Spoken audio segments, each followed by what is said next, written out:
Bismillah, qala al-muallif rahimahullah ta'ala. An Ibn Abbas radhiyallahu anhu qala kana Rasulullah sallallahu alaihi wasallam yajma'u fi safari baina salati dhuhri wal isya wal 'asr. Idza kana ala dhuhri fi safar sayrin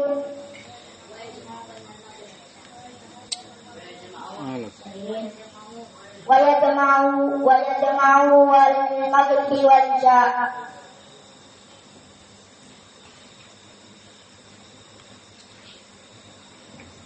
Ya qala Malik rahimahullah ta'ala an Abdullah bin Abbas radhiyallahu anhu qala kana Rasulullah sallallahu alaihi wasallam yajma'u baina salati dhuhri wal 'asr idza kana fi dhahri sayrin wa yajma'u baina al-maghrib wal isya. An Abdullah bin Umar qala sa'at Rasulullah sallallahu alaihi wasallam kana la yazidu fi safarin ala rak'atayn wa Abu Bakar wa Umar wa Uthman kadhalika.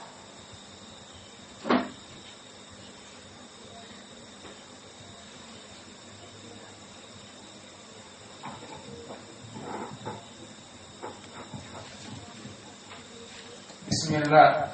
Qala al-muallif rahimahullah an Abdullah bin Abbas radhiyallahu anhu qala kana Rasulullah sallallahu alaihi wasallam yajma'u fi safar baina dhuhri wal 'asr idza kana ala dhuhri wa baina maghrib wa isya.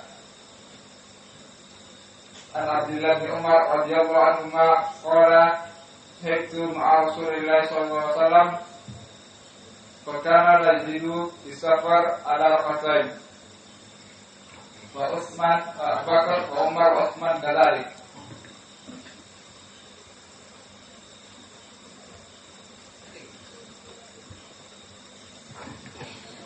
Bismillahirrahmanirrahim. Ta'ala an Abdullah bin Abbas radhiyallahu anhu qala kana Rasulullah sallallahu alaihi wasallam yajma'u fi safari yajma'u baina salati dhuhri wal 'asr idza kana ala sahrin sayrin wa yajma'u baina al-maghrib wal isya. An Abdullah bin Umar radhiyallahu anhu qala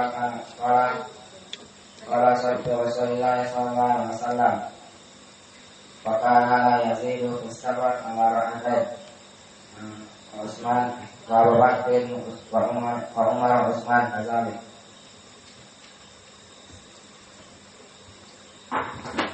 Bismillahirrahmanirrahim. Allah Ta'ala an Abdullah bin Abbas radhiyallahu anhu qala kana Rasulullah sallallahu alaihi wasallam yajma'u safar baina salati az-zuhri wal 'asr idza kana ala dhahri sayrin wa yajma'u baina salati al-maghrib wal isya. An Abdullah bin Umar radhiyallahu anhu qala kana Rasulullah sallallahu alaihi wasallam sahibtu Rasulullah sallallahu alaihi wasallam fakana la yazidu fi safarin ala rak'atain wa Abu Bakar wa Umar wa Utsman kadzalik. Maka keduanya wajib bisa diamalkan satu amalan. Maka di saat kita telah gotong royong dengan istri kita, kemudian menjelang masuk waktu Jumat, maka kita mandi dengan dua niat. Mandi niat untuk ghuslul janabah dan mandi niat untuk sholat Jumat. Maka ini boleh dilakukan satu. Namun bagi mereka yang madhabnya sholat Jumat, mandi Jumat itu sunnah, maka tidak bisa digabung. Karena tidak bisa digabung antara hukumnya sunnah dengan wajib. Kamu tadi berpendapat mandi Jumat, pendapat jumhur bukan wajib, sunnah. Nah, nggak boleh disambung, disatukan dengan mandi junub yang wajib. Mandi junub wajib. Pendapat kamu tadi jumhur, mandi Jumat sunnah. Tidak bisa digabung. Lalu bagaimana? Dua kali amalan. Pertama mandi junub dulu yang wajib. Selesai. Baru mandi Jumat yang sunnah. Menurut pendapat yang sunnah. Maka untuk pendapat yang berpendapat dengan jumhur sunnah, dia tidak bisa menggabungkan. Karena di dalam qawaidul fiqhiyah bahwa diharuskan sama hukumnya bagi mereka yang ingin menjamak dari satu amalan dengan niat yang satu, 2 amalan, 3 amalan dengan niat yang satu. Maka mandi junub dan mandi Jumat bagi mereka yang bermadhab keduanya wajib seperti kita dengan pendalilan hadis di dalam kitab ini falyaghtasil agar mandi, maka bisa digabungkan dengan satu niat. Diniatkan di hati, bukan seperti orang-orang yang mendhahirkan niat nawaitu ghuslul jum'ah wa ghuslul janabah. Seperti itu, seperti di masjid usolli salat adzuhri 4 rakaat. Maka di sini mengatakan di WC nawaitu ghuslul jum'ah wa ghuslul janabah lillahi ta'ala misalnya. Baru dibuka showernya, buzz. Maka tidak usah diniatkan dengan zahir dilafadzkan, tetapi cukup dengan di dalam hati. Maka ini hukumnya tadi boleh mengumpulkan ghuslul janabah dengan ghuslul jum'ah dengan satu niat, dengan catatan dia bermadhab ghuslul janabah wajib, jelas tidak ada khilaf, dan ghuslul jum'ah mandi Jumat juga wajib sesuai khilaf dan dia bermadhab wajib, maka bisa disatukan. Ataupun jika bermadhab jumhur yang merupakan sunnah maka tidak bisa disatukan, harus mandi masing-masing. Kemudian selesai dari permasalahan hadis yang pertama, maka sekarang kita masuk kepada hadis yang kedua. Di hadis yang kedua, barakallahu fikum, dari Jabir ibni Abdullah radhiyallahu anhuma, qala ja'a rajulun wa Nabi sallallahu alaihi wasallam yaktubun nas yaumal jumu'ah. Ini hadisnya.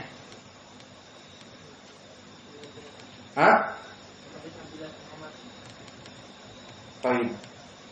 Di sini setelah Ibnu Umar adalah hadis Jabir. Namun di beberapa nushah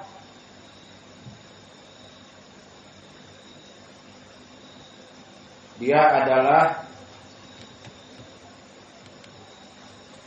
hadis siapa?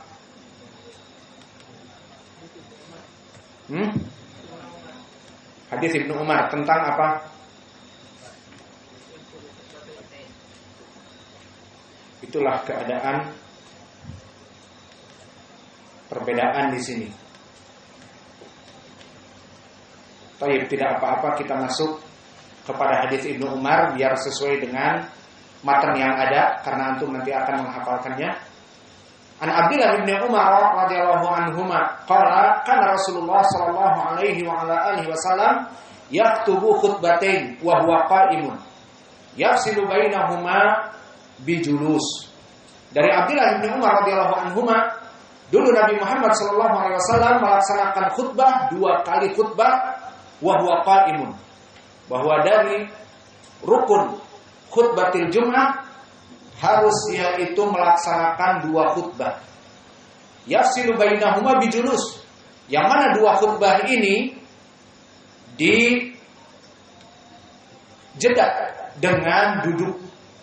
Maka dari mana kita melaksanakan 2 khutbah di dalam Jum'ah, di dalam khutbah Jum'ah, dengan kita duduk di antaranya berarti menjadi 2 khutbah.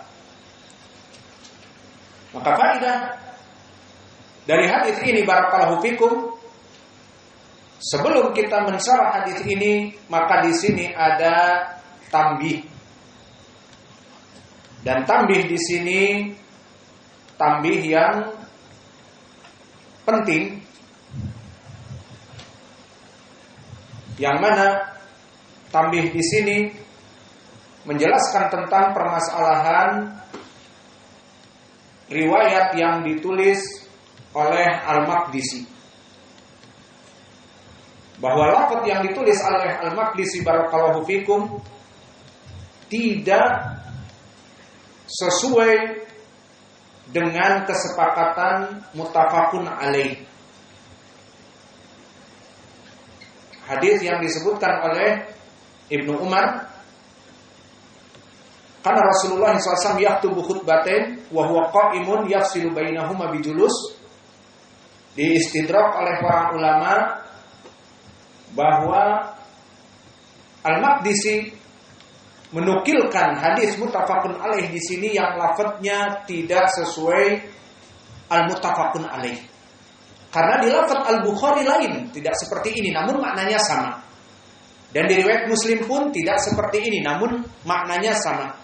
Maka kita bongkar apa yang ada di lafadz Imam Al-Bukhari, sehingga kita mengetahui bagaimana diistidrak ataupun disalahkan Al-Maqdisi di dalam matan Umdatul Ahkam di sini. Maka jika kita rujuk kepada Sahih Al-Bukhari, lafadznya tidak sama.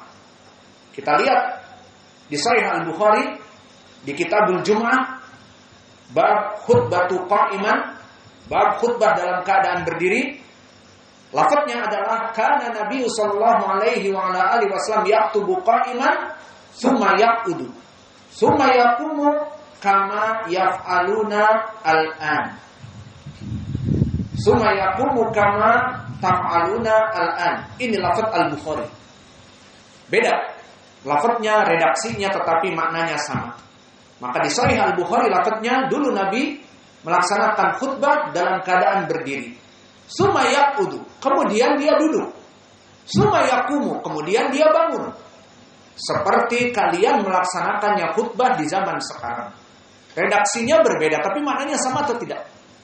Dengan lafadz yang ada di matan. Apa lafadz di matan dari Ibnu Umar disebutkan bahwa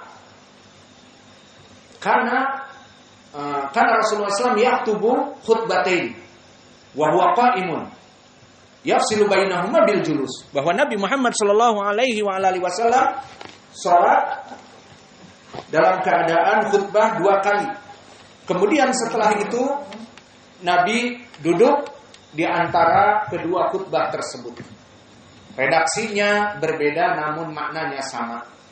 Maka oleh sebab itu diistidrak oleh para ulama bahwa lafaz yang datang di dalam matan di sini tidak seperti yang diinginkan di dalam riwayat Al-Bukhari ataupun Imam Muslim.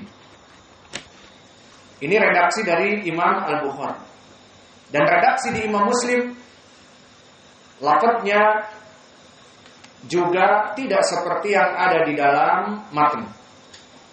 Redaksi Imam Muslim di Kitabul Jum'ah disebutkan kanat Nabi sallallahu alaihi wasallam khutbatan yajlisu bainahuma, bahwa dulu di zaman Nabi ada 2 khutbah.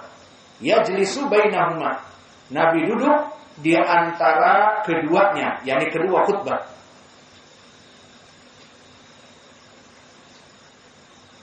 Khutbatan yajlisu bainahuma wa yadhkurun nas. Ini lafaz di Imam Muslim. Alhasil, meskipun di sini redaksinya sama, tidak sama, namun maknanya bisa kita ambil. Dan di sini pun perhatian bahwa setidak-tidaknya kita mengetahui bahwa setiap manusia itu mesti ada salahnya dan tidak ada manusia yang sempurna. Sesuai dengan pepatah Indonesia, tak ada gading yang tak retak. Dan sepandai-pandainya tupai melompat, dia akan jatuh pula. Maka manusia tidak ada yang sempurna. Maka di sini Al-Maqdisi rahimahullah menukilkan lafaz yang tidak ada di Al-Bukhari dan tidak ada di Muslim. Lalu dari mana? Di kutub sunan. Di riwayat beberapa dari sunan seperti An-Nasai atau Abu Daud dengan lafaz seperti ini. Justru di Sahih Al-Bukhari dan Muslim tidak sama seperti ini. Namun redaksinya berbeda, namun maknanya sama. Maka faedah dari sini kita mengambil bahwa seluruh manusia tidak lekang dari kesalahan. Al-Maqdisi alim ulama walakin akhta'a fahada huwa min alamati al-insan. Maka dia dari alamat manusia. Fa inal kamala lillah, karena kesempurnaan hanya untuk Allah saja. Al-kamal lillahi faqat. wa amannas qad ruwa akhta'a wa asab. Manusia bisa jadi benar dan bisa jadi salah, dan tidak di sini dicela karena ijtihadnya dia. Maka hadis yang ada di dalam kitab ini bukan dari redaksi Al-Bukhari dan Muslim, tetapi redaksi dari kutubus sunan. Mungkin Sunan Abi Daud atau An-Nasai, dilihat kembali. Yang jelas riwayat Bukhari dan Muslim tidak seperti ini redaksinya. Namun meskipun begitu hukumnya sama karena maknanya sama. Lalu faedah di dalam hadis ini tentang permasalahan hukum dua khutbah untuk Jumat. Maka disebutkan oleh para ulama madhab jumhur seperti Imam Malik, Asy-Syafi'i, dan Imam Ahmad, dan ini adalah ucapan jumhur ulama, bahwa disyaratkan untuk khutbah Jumat harus dua khutbah. Beristidlal dengan hadis-hadis yang kami sebutkan tadi, seperti di hadis Ibnu Umar di Al-Bukhari dan Muslim yang muttafaqun alaih, dan juga di hadis Jabir ibnu Samurah, berkata Rasulullah SAW, berkata Jabir, karena Rasulullah SAW yaktubu qa'iman summa yajlisu summa yaqumu fayaktubu qa'iman, bahwa Nabi dalam keadaan khutbah Jumat dia berdiri kemudian duduk kemudian berdiri kembali. Hadis Jabir ibnu Samurah di Sahih Muslim. Dan begitu pun dari Ibnu Umar yang kita sebutkan di sini. Maka di sini menjadi pendalilan tentang syarat diterimanya khutbah Jumat harus dua khutbah. Dan ini pendapat jumhur ulama. Maka faedah dari hadis ini barakallahu fikum, barang siapa yang hendak melaksanakan khutbah Jumat, agar dia itu melaksanakan dua khutbah. Maknanya dengan duduk berarti dia telah menjeda khutbah yang pertama, kemudian masuk kepada khutbah yang kedua. Maka mungkin ini yang bisa kita berikan. Wa naktafi ila huna wa jazakumullahu khairan wa barakallahu fi ilmikum. Subhanakallahumma wa bihamdika asyhadu an la ilaha illa anta astaghfiruka wa atubu ilaik.